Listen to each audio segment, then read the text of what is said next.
Channel को subscribe करके like कर देना। 14 साल की थी जब मेरी दीदी की एक बच्चे को जन्म देते ही मर गई। माँ बाप ने बच्चे की खातिर मेरी शादी जीजा जी से करने का फैसला कर लिया, लेकिन मुझे अपने जीजा जी से बहुत डर लगता था क्योंकि वह हट्टा कट्टा मर्द था और मैं 14 साल की नाजुक लड़की। मेरे मना करने के बावजूद भी मेरी शादी मेरे जीजा जी से करा दी गई। सुहागरात में मेरे करीब आया तो उसे देखकर मैं डर गई। कहने लगा, डरती क्यों हो? मेरी गोद में मेरा छोटा सा भांजा रोए जा रहा था। मैं खुद उस वक्त सिर्फ 14 साल की थी। मैं समझ नहीं पा रही थी कि मैं चुप कैसे कराऊं। वह बस रोए जा रहा था, चुप होने का नाम ही नहीं ले रहा था। उसे गोद में बहलाई मैं थक गई। मेरी सास अपने कमरे के बाहर पड़ी हुई थी। वह बार बार बेहोशी के दौरे पड़ रहे थे।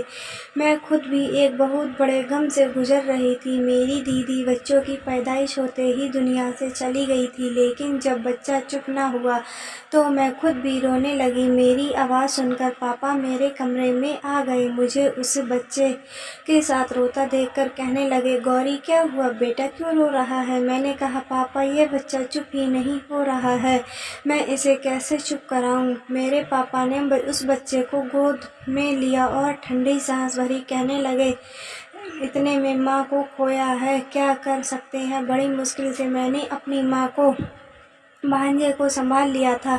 आखिर 8 दिन बाद जाकर कहीं आहिस्ता आहिस्ता मेरी माँ की तबीयत ठीक हुई। फिर वह अपनी बेटी को याद करके बहुत रोया करती थी, लेकिन उन्हें अपना नाती को संभालना शुरू कर दिया था। मेरी दादी दीदी की मौत के बाद मेरे जीजा एक बार भी हमारे घर नहीं आया। मेरी दीदी और जीजा जी की मोहब्बत की शादी थी। दोनों एक दूसरे पर जान छिड़कते थे दोनों, लेकिन मेरी दीदी की उम्र बहुत कम थी। पहले तो पापा इस शादी को बिल्कुल तैयार नहीं हुए थे। उनका कहना था कि मेरी बहन का नाम सुहाना था, जिसकी उम्र बहुत कम है, अभी बेटी की शादी नहीं करना चाहते थे। लेकिन दीदी भी जिद पर थी कि उधर जीजा ने भी अपने घर का पीछा नहीं छोड़ा। मजबूरन पापा को दोनों की शादी करनी पड़ी, क्योंकि उन्हें डर था कि कहीं दीदी जज्बात में आकर कोई गलत कदम ना उठा ले। लेकिन बच्चे की पैदाइश पर ही मेरी दीदी इस दुनिया को छोड़कर चली गई। इतनी ही उम्र लिखी थी उनकी। एक बच्चे महीना गुजर गया था। अब तो बच्चे को मेरी गोद की आदत सी लग गई थी। तब जीजा हमारे घर आया। उस वक्त उसकी दाढ़ी बड़ी हुई थी, आंखें लाल थीं। बस थोड़ी ही देर उसने अपने बेटे को गोद में लिया था, उसे प्यार किया था। मेरी माँ कहने लगी कि गौरी अभी बहुत छोटी है, बड़ी मुश्किल से संभालती है हम लल्ला को, और मैं तो वैसे ही बीमार रहती हूँ। जब से सुहाना की मौत हुई है मुझे तो ऐसा लगता है कि मेरे अंदर से आधी जान किसी ने निकाल ली हो। जीजा कहने लगे, आंटी भगवान की मर्जी है, हम आखिरकार क्या कर सकते हैं। आप तो फिर भी एक दूसरे से कहकर अपना दुख हल्का कर लेती हैं, और एक मैं हूँ, एक दूसरे से हौसला दे सकते हो। और मेरे बारे में सोचो जरा, खाली घर, मुझे सुहाना की आवाज़ सुनाई देती है। मैं किसी दिल से वहाँ अकेला रहता हूँ, मैं ही जानता हूँ उसका गम अपनी जगह बहुत बड़ा था। मेरी माँ ने ठंडी गहरी सांस ली और कहने लगी, अभी तो छुट्टियां हैं, लेकिन छुट्टियों के बाद गौरी की 10वीं की क्लास शुरू हो जाएगी। बेटा, मैं छोटे बच्चों को संभालने की हालत में नहीं हूँ। जाने वाली तो जा चुकी है, अब तुम्हें अपने हालात को सुधारना चाहिए और ज़िंदगी में आगे बढ़ना चाहिए। दूसरी शादी कर लो। यह सुना था जीजा जी माथे पर हाथ रखकर बोल पड़े, आंटी आप यह कैसे बातें कर रही हो? सुहाना की जगह मैं किसी को नहीं दे सकता था, कभी भी नहीं दे सकता हूँ। आप जानती हो ना मैं उसे कितनी मोहब्बत करता हूँ। उसके नाम पर ज़िंदगी बरसों गुजार सकता हूँ। मेरा बच्चा थोड़ा बड़ा हो जाए तो मैं उसको अपने साथ ले जाऊँ। मेरी माँ कहने लगी, मैं जानती हूँ तुम सुहाना के जैसी मोहब्बत किसी से नहीं कर सकते, लेकिन तुम्हारे बच्चे को तो माँ की ज़रूरत है ना। जीजा कहने लगा, क्योंकि मौसी नहीं पाल सकती? गौरी तो अभी छोटी है, सिर्फ 14 साल की है। आपको कौन सा इसकी शादी कर देनी है? जब तक वह 5 साल की होगी, मेरा बेटा 5-6 साल का हो जाएगा, फिर मैं इसे ले जाऊंगा। लेकिन मेरी माँ कहने लगी, बेटा अब तुम्हें अपनी ज़िंदगी में आगे बढ़ना चाहिए। अगर तुम्हारा बेटा गौरी का आदी हो गया तो किसी दूसरी औरत को सहन नहीं कर पाएगा। आज ही नहीं तो कल तुम्हें अपनी दूसरी शादी तो करनी ही होगी। यह ज़िंदगी अकेले नहीं कटती। वह कहने लगा, मुझे शादी करनी ही नहीं है, और अभी ना फिर कभी। मेरी माँ कहने लगी, फिलहाल तुम्हारे लिए सुहाना का गम ताज़ा है, लेकिन मैं जानती हूँ वक्त के साथ साथ सब नॉर्मल हो जाएगा। कुछ महीने बाद तुम भी शादी कर लेना, ताकि तुम्हारे बच्चे को इस लड़की की आदत हो जाए। तुम्हारी बीवी तो बनना बहुत बाद में मुश्किल हो जाएगी। अभी तो बिट्टू छोटा है, जिसकी गोद में डालोगे उसकी गोद की आदत हो जाएगी, लेकिन बड़ा हो गया तो औरत कबूल नहीं करने में बहुत परेशानी होगी। मेरी माँ की बात जीजा को बुरी लगी। वह फौरन उठकर चला गया, और उसके बाद पूरे 4 महीने बाद आया था। बिट्टू 5 महीने का हो चुका था। अब मेरे बगैर वह नहीं रह रहा था। मेरे लिए बहुत मुश्किल हो गया था। स्कूल से आती तो वह रोता था। माँ उसे बहला फुसलाकर थक जाती थी, लेकिन वह चुप नहीं होता था। मेरे आते ही गोद में लेती तो वह रोना बंद हो जाता था। मेरे आते ही वह सोता था, हाथों से खाना खाता था, मुझे अपनी माँ समझता था, और मैं उसके लिए ऐसे ही जज्बात रखती थी। मुझे लगता था कि वह मेरा ही बच्चा है। मेरी बार बार जीजा को यह कहती थी कि मैं अपनी ज़िंदगी के बारे में सोचूं, तुम्हारे बच्चे का मामला है। लेकिन पता नहीं वह क्या सोचे बैठा था। मेरे मन के अंदर बार बार बुलाने पर भी वह 4 महीने के बाद आया। 1 ही घंटा बैठा, माँ की बातें एक कान से सुनकर दूसरे कान से बाहर निकाल देता, और फिर उठकर चला गया। हर महीने कुछ ना कुछ पैसे मेरे पापा की दुकान पर देकर जाता था। कहता, बिट्टू के खर्च के लिए है। मैं अपने बच्चे का बोझ किसी पर नहीं डालना चाहता हूँ। दिन यूं ही गुजरते गए, और मैं 17 साल की हो गई। अब तो बिट्टू भी 3 साल का हो गया था। अब तो वह मेरे बगैर नहीं रह पाता था। मुझे अम्मा अम्मा कहता था। उन्हीं दिनों मेरा रिश्ता आया। काफ़ी खाते पीते लोग थे। मेरी माँ ने जीजा को बुलाया और कहने लगे, गौरी का बहुत अच्छा रिश्ता आया है, हम चाहते हैं कि इसकी शादी कर दें। यह सुनकर वह कहने लगा, मेरे बच्चे का क्या होगा? क्या बिट्टू आपकी औलाद नहीं है? आपकी बेटी की आखिरी निशानी है। अपनी बेटी की खातिर मेरे बच्चे के साथ इतना बुरा मत करो। इससे इसकी माँ को मत छीनो। बिट्टू गौरी को ही अपनी माँ समझता है, और कौन सी आपकी बेटी की उम्र गुजरी जा रही है। 2-3 साल और रुक जाओ, तब तक बिट्टू बड़ा हो जाएगा और बातों को समझने लगेगा। आप देखना, मैं खुद ही गौरी की शादी बहुत अच्छे घर में करवा दूंगा। लेकिन मेरे बेटे को इस काबिल होने तो दो, मैं उसके साथ रह सकूं और वह बातों को समझने लगे।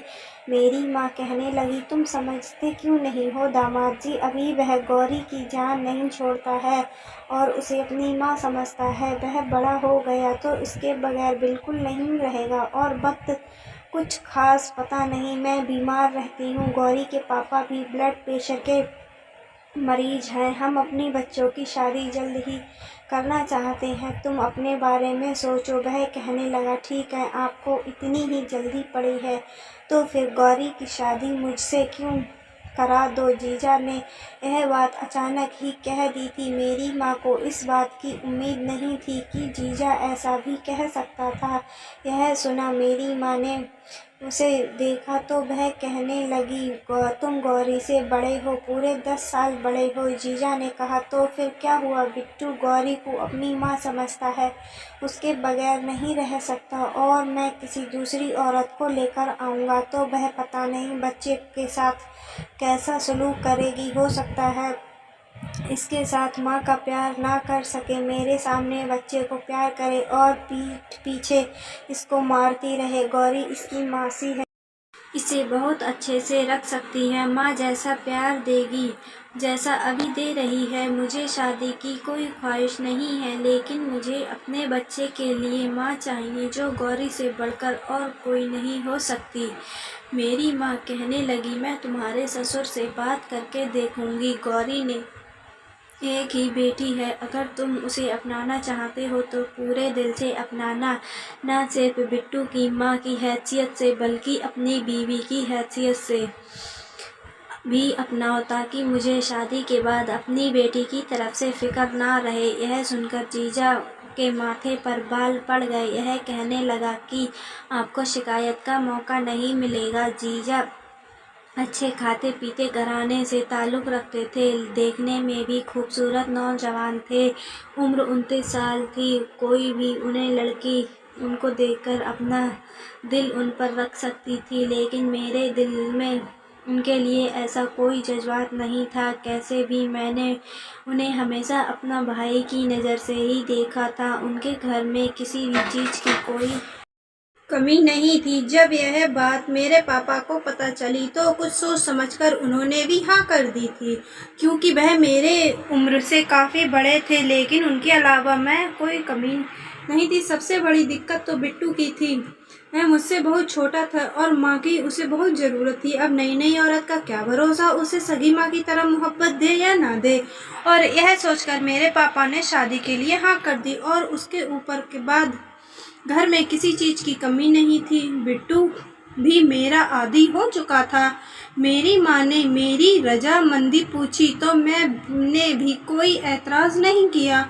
जीजा में ऐसी कोई कमी नहीं थी जिस बात पर मैं ऐतराज़ करती, बल्कि मेरे लिए खुशी की बात थी।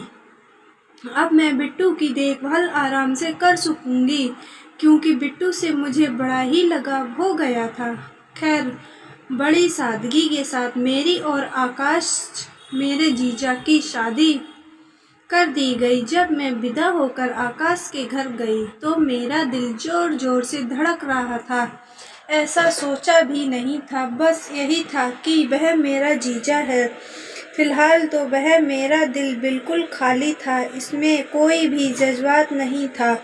मुझे लगा वह शायद मेरे साथ वैसा ही सलूक करेगा जैसा एक पति अपनी बीवी के साथ करता है, लेकिन ऐसा नहीं था। घर में आते ही उसने मुझे एक अलग कमरा दिखाया और कहने लगा, यह तुम्हें कोई तकलीफ नहीं होगी, तुम बिट्टू के साथ यहाँ बड़े सुकून से ज़िंदगी गुजार सकती हो। मैं हैरत से आकाश की तरफ देखा। मेरे पास आकर कहने लगा, दिल में मेरे कल भी सुहाना थी और आज भी सुहाना है, हमेशा सुहाना ही रहेगी। मेरे घर में तो सिर्फ मेरे बेटे की माँ बनकर आई हो और ना ही कभी मेरी बीवी बनने की कोशिश करना। यह कहने पर वह कमरे से जा चुका था और मैं चुपचाप हैरान भरी आंखों से उसे देख रही थी। मेरा कमरा खाली हो चुका था। बिट्टू मेरी उंगली पड़े मम्मा मम्मा कह रहा था। मैं अपनी आंखों से आंसू बहते साफ कर लिए और बिट्टू को बेड पर लिटाकर सुलाने लगी। मैंने अपने कपड़े बदलते हुए देखा। मुझे बहुत रोना आ रहा था। भले यह शादी जैसे भी हालात में की गई थी, लेकिन मेरे लिए एक नया एहसास थी। आकाश को दिल से कबूल कर चुकी थी। मैं उनके साथ मियाँ बीवी का रिश्ता रखना चाहती थी, लेकिन उसने मेरे मुंह पर ही मेरी बेइज्जती करके बहुत बुरा किया। मेरा दिल दुखाया था। मैंने सोचा, इससे तो अच्छा काश मेरी माँ मेरी शादी किसी और के साथ कर देती, कम से कम वह मेरे साथ ऐसा सलूक तो ना करता। मैं आदमी तो पत्थर दिल था। कितने आराम से मुझे यह सब कर कर चला गया। एक बार भी नहीं सोचा कि मेरे दिल पर क्या गुजरेगी। मुझे अपनी बहन से नफरत थी, लेकिन मैं अपनी ज़िंदगी में बहुत खुश रहना चाहती थी। हर लड़की की यही चाहत है कि उसका जीवन साथी सिर्फ उससे मोहब्बत कर। पहले जब सुहाना से मोहब्बत करता था तो मुझे इस बात की खुशी होती थी कि मेरी बहन कितनी खुशकिस्मत है, उसे इतना प्यार करने वाला पति मिला है। लेकिन जब यही बात मुझे चुभने लगी, तब वह मेरे सामने ही दीदी के प्यार की आह भर रहा था। दीदी जा चुकी थी, लेकिन अब मैं उसकी ज़िंदगी में आ गई थी, तो उसका फ़र्ज बनता था कि वह मुझे मेरे हिस्से की खुशी दे। मुझे मेरे हिस्से का प्यार दे, लेकिन उसने ऐसा नहीं किया। सुबह उठी तो बिल्कुल चुपचाप थी। मैंने नाश्ता टेबल पर रख दिया। आकाश चुपचाप नाश्ता करके उसने एक तरफ भी मेरी बार नहीं नजर उठाकर देखा था। मैंने उस पत्थर दिल आदमी को देखकर अपने दिल में आंसू बहाती। खूबसूरती में मेरी दीदी से मैं कहीं ज्यादा अधिक थी। खूबसूरत तो दीदी थी, लेकिन मैं उनसे ज़्यादा खूबसूरत थी। लेकिन आकाश में मेरी तरफ नज़र उठाकर भी नहीं देखा था। उसके दिल में सिर्फ और सिर्फ दीदी बसी हुई थी। वह चला गया और हर दिन ऐसे ही गुजरने लगे। पूरा दिन तो मैं काम में लगी रहती थी, बिट्टू में लगी रहती थी, लेकिन रात को ना चाहती हूँ अभी मेरी आंखों से आंसू बहने लगते थे। अभी तो वह मुझे देखना पसंद भी नहीं करता था। मेरे पास आना तो बहुत दूर की बात है। मेरी ज़रूरत का हर सामान वह लाकर देता था। मुझे खाने पीने, पहनने ओढ़ने की कोई कमी नहीं थी। पति की मोहब्बत भी चाहिए होती है, मुझे मिल नहीं रही थी। हर लड़की के अंदर यही ख्वाहिश होती है कि मेरा मन करता है वह मुझे प्यार करे और मेरी तारीफ करे। एक बार यूं ही मेरा तैयार होने को जी चाह रहा था। मैं खूबसूरत सी साड़ी पहनी, मैंने मेकअप किया, अपने बालों को खुले छोड़कर देखा इस्तीफा कैसा था। उस वक्त आकाश भी घर आ गया। मुझे देखकर उसके माथे पर गुस्सा आ गया। वह गुस्से से मुझे देखने लगा और बोला, तैयार होकर मेरा दिल चुराना चाहती हो क्या? समझती हो मैं कमजोर किरदार वाला मालिक हूँ? मुझे तुम सामने से सच समझकर आओगे तो मैं अपने होश खो बैठूंगा, तुम्हारे करीब आने की कोशिश करूंगा। शर्म नहीं आती ऐसे हथकंडे इस्तेमाल करते हुए? मेकअप करो। इतनी दिन बाद मेरा मन नहीं हुआ, लेकिन यह सब करने को मैं नहीं चाह रही थी। अब मैं 20 साल की हो चुकी थी, मेरी सालगिरह थी और पता नहीं उस दिन मेरे दिल में क्या आई। मैंने अपने पसंद की फिर से लाल रंग की फ्रॉक पहनी थी, बाल भी खुला छोड़ दिए थे। अब यह दिन का समय था और जब आकाश के आने का समय नहीं था। हल्का फुल्का मेकअप भी मैंने अपने चेहरे पर किया था, बिट्टू के पास ही मौजूद। अब उसके स्कूल जाने की उम्र हो चुकी थी। कभी कभी जब मैं बिट्टू को बहुत ज़्यादा बेचैन देखती थी तो दिल में बिट्टू के लिए गुस्सा आने लगता था, लेकिन अगले पल इस एहसास को झटक देती थी, यह तो मेरा भांजा है, मुझे मम्मी कहता है और मैं बिल्कुल अपनी औलाद की तरह उससे मोहब्बत करती हूँ। उसके बाप की सज़ा बिट्टू को मैं क्यों दूँ? उसे दिन में तैयार होकर बैठी जब बिट्टू ने मोबाइल में मेरी तस्वीर बनाकर आकाश के नंबर पर भेज दी। मैं इन बातों से बिल्कुल अनजान थी। बहुत वक्त के बाद पनीर खाने को दिल कर रहा था। मैं पनीर बनाने लगी। हम दोनों माँ बेटा बैठकर अभी खाना ही खा रहे थे, तभी आकाश ने घर में दाखिल हुआ। मुझे इतना तैयार होकर अगले ही पल अपने मोबाइल मेरे सामने पटक दिया और कहने लगा, यह सब क्या है? क्यों किया तुमने? तुम्हें शर्म नहीं आती? मैं वहाँ मीटिंग में बिजी हूँ और तुम मुझे अपनी तस्वीर बार बार भेज रही हो। मैंने कितनी बार तुम्हें समझाया है कि मेरे सामने इस तरह की हरकतें मत किया करो। तुम्हारी नज़र में कोई अहमियत नहीं है, तुम सिर्फ मेरे बच्चे की माँ हो। कितनी देर तक अपने जज्बात और अरमानों का गला घोट रही थी, आंखों में आंसू आ रहे थे। उस रात एक पल के लिए भी मेरी आंखें बंद नहीं हुई थी। बिट्टू दरवाज़ा बजता रहा, लेकिन मैंने दरवाज़ा नहीं खोला, अपने आप के पास ही सो गया। अगली सुबह जब कमरे से बाहर निकली तो मेरा रवैया कुछ बदला था। आकाश ने मुझे पलटकर देखा तो मुझे लगा शायद मैं कुछ बोलूँगी, करूँगी, यह बिट्टू के साथ बुरा सलूक करूँगी ताकि वह मुझे डांटे और फिर से मौका मिल जाए। लेकिन मैं एकदम चुपचाप थी। दिमाग में सिर्फ यही बातें चल रही थी कि मैं सिर्फ बिट्टू की माँ हूँ और यहाँ मेरा कोई दूसरा काम नहीं था। यह काम से बिट्टू का ख्याल रखना था और मैं अपने पति की ज़रूरत को पूरा करना था।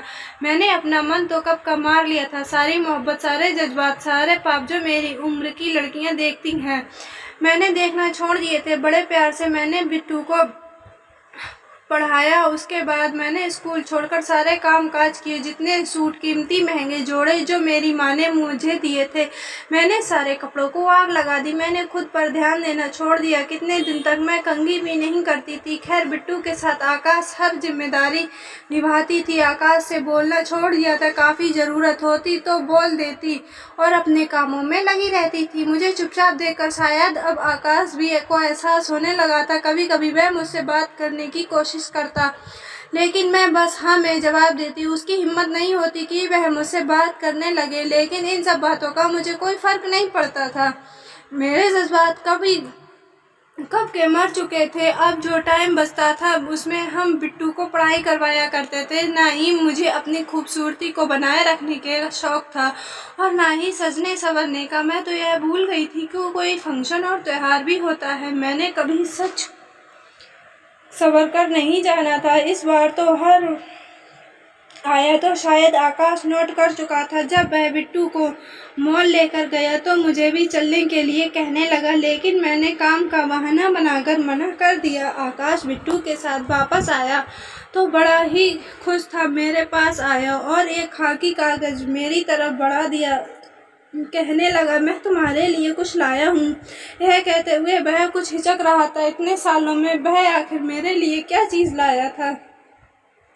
मैंने यकीनन उसकी तरफ देखा और उसके बगैर किसी पाप के मैंने उसे खोल कर देखा तो उसमें कांच की लाल रंग की चूड़ियाँ थीं जो कभी मेरी पसंदीदा हुआ करती थीं। मैंने नज़र से चूड़ियों पर डाली और कहने लगी, यह आप किस लिए लाए हो? आकाश ने मुझे हैरत से देखने लगा और बोला, मतलब अपनी बेटे की माँ के लिए लाया हूँ, तुम्हारे लिए लाया हूँ। मुझे लाल रंग की चूड़ियाँ पसंद है ना पहन लो। और मैं जितना हैरान होती उतना ही कम था। नज़र उठाने एक पल के लिए मुझे लगा उसकी आंखों में अजीब सी कशिश महसूस हुई। उसके लिए कुछ ज़रूरी था जिससे मुझे नज़रें चुराने पर मजबूर कर दिया था। शायद इतने सालों में एहसास हो चुका था कि मैं उसकी बीवी हूँ और उसकी पहली बीवी तो मर चुकी थी, लेकिन उसकी ज़िंदगी में एक दूसरी औरत भी थी। यह वजह थी उसके घर में हम एक जायज़ रिश्ते में होने के बाद भी हम एक दूसरे से दूर रहते थे, क्योंकि वह दीदी को अभी भी नहीं भुलाता। लेकिन उसकी सहायता के लिए मेरे दिल में मोहब्बत जागने लगी थी। मैंने चूड़ियाँ लेकर वहीं स्लैब पर रख दी और बहुत शुक्रिया कहा।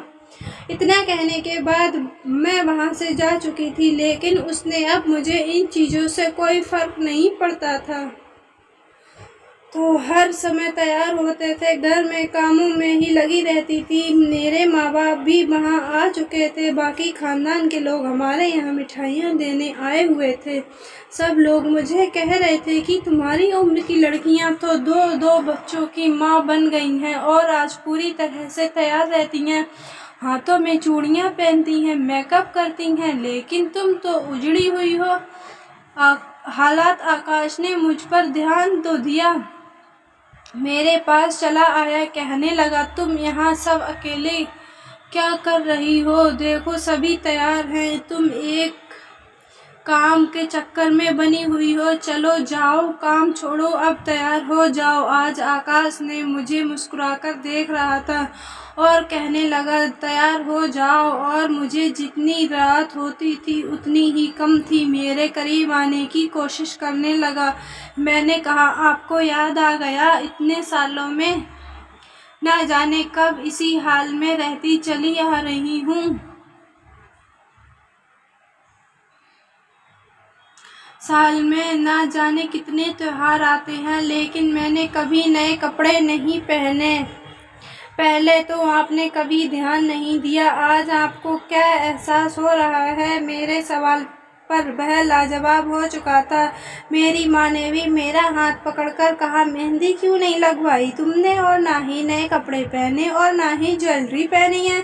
तुम्हारे पास तो सोने की ज्वेलरी भी पड़ी हुई है ना, सुहाना के हिस्से की भी है तुम्हारे पास किसी चीज़ की कोई भी कमी नहीं है। बस प्रीति से मुस्कुराकर अपने चेहरे की सजावट आई और कही। उसको बिट्टू की गलती का एहसास हो चुका था। बिट्टू सो चुका था उस रात। उसे दिन जब बिट्टू बैठी थी। आकाश मेरे कमरे में आया। उसको देखकर मैं थोड़ी हैरान थी क्योंकि रात के वक्त आज ही पहली बार आकाश मेरे कमरे में आया था। वह मेरे सामने बैठकर मेरे हाथों को पकड़कर मुझसे बातें करने लगा, लेकिन मैंने अपने हाथ आकाश से छुड़ा लिए। खाने में तुम्हें अरे बहुत गंदा सलूक किया। मैं जानता हूँ कि सुहाना की मोहब्बत में अंधा हो चुका था, लेकिन मैं सुहाना से बहुत मोहब्बत करता था। हम दोनों एक दूसरे पर जान छिड़कते थे। मेरे दिल और दिमाग पर उसे जाने का गहरा असर पड़ा था, तो मैं भी उसके लिए दीवाना सा हो गया था, जिसकी खातिर मैंने तुम्हारा हक भी छीन लिया था। लेकिन पति के साथ साथ मुझे एहसास हो चुका है कि तुम्हारे साथ मुझे जवाब नहीं करना चाहिए था। तुमने मेरे बेटे को अपनी औलाद की तरह पाला है। बेटे के लिए तुम्हें अपनी सारी खुशियां कुर्बान कर दी। छोटी सी उम्र में ही तुमने उसे माँ का प्यार दे दिया। जहाँ जाहिर सी बात है मैं तुम्हारा पति था। मुझे तुम पति तो नहीं पर एक दोस्त जैसी उम्मीद रखने लगी थी, लेकिन इसके बावजूद मैं तुम्हारे साथ बहुत शक्ति थी। मेरी कलाई अभी टूटी हुई चूड़ियों के निशान थे। वह निशानों को छूकर आकाश कहने लगा, तुम्हारे साथ आगे का रिश्ता बढ़ाना चाहता हूँ। मेरे दिल में तुम्हारे लिए बहुत प्यार है। कहीं ना कहीं मैं तुमसे बहुत मोहब्बत करने लगा हूँ। तुम्हारे साथ जिंदगी नई शुरुआत करना चाहता हूँ। आकाश की आंखें में खुमारी आने लगी। उसने अपने साथ लाई हुई लाल रंग की चूड़ियां मेरी कलाई पर पहना दी। धीरे धीरे मेरे करीब आने लगा। मैं उसकी बातों का मतलब समझ रही थी, लेकिन मेरे जज्बात बिल्कुल खत्म हो चुके थे। मैं वहां से उठकर जाने को खड़ी हो गई। सब अरमान तो मेरे दिल में कब के खत्म हो चुके थे। मैंने पलटकर देखा और कहा, मैं सिर्फ बिट्टू की माँ हूँ। इससे ज्यादा आपका मेरा कोई रिश्ता नहीं है। मेरे अंदर जज्बात भी थे। कभी मैं भी दुआ करती थी कि आप मेरे अच्छे पति बनकर रहेंगे, मुझे मेरे हिस्से का हक दोगे, मुझे मेरे हिस्से का प्यार देंगे। मैं आपकी बाहों में तड़प रही थी, लेकिन अब मेरे सारे जज्बात मर चुके थे। मेरे साथ प्यार से बात करने की बात तो दूर, अब मुझे नज़र उठाकर देखना भी कितना मेरा दिल चाहता था कि मैं तैयार हूँ। मेरी तारीफ करें, मुझे बाहर घुमाने ले जाएं, मेरा ख्याल रखें, मेरे हर मुश्किल के वक्त में काम आए। मुझे अपनी जिल्लत ही थी। मुझे हर वक्त यह बताया कि मैं दूसरी औरत हूँ। आप तो मुझे सुहाना के ख्वाब दिखा रहे थे। मुझे समझना चाहते थे कि मैं आपके साथ ज़िंदगी की शुरुआत करूँ। तो देखिए, अगर आपके अंदर जज्बात जाग रहे हैं, तो अंदर के जज्बातों को ठंडा करना चाहते हैं, तो बेहतर है कि आप दूसरी औरत से शादी कर लें, आपकी ज़रूरत पूरी कर सके। मैं तो सिर्फ बिट्टू की माँ हूँ, इसके अलावा कुछ नहीं। मेरी तरफ से आपको खुली आज़ादी है। आप तीसरी शादी कर सकते हैं। इतना कहने के बाद मैं वहाँ से चली गई। कुछ देर बाद आकाश भी मेरे कमरे से जा चुका था। मैं बालकनी में खड़ी होकर कितनी देर तक अपनी आंखों को अंदर उतारती रही। मैं जहाँ कर भी उसे अपने जज्बात नहीं बता पा रही थी। बार बार जलील करने के बाद अगर कोई यह समझता है कि पहले जैसा प्यार मिले, बड़ी गलतफहमी होती है।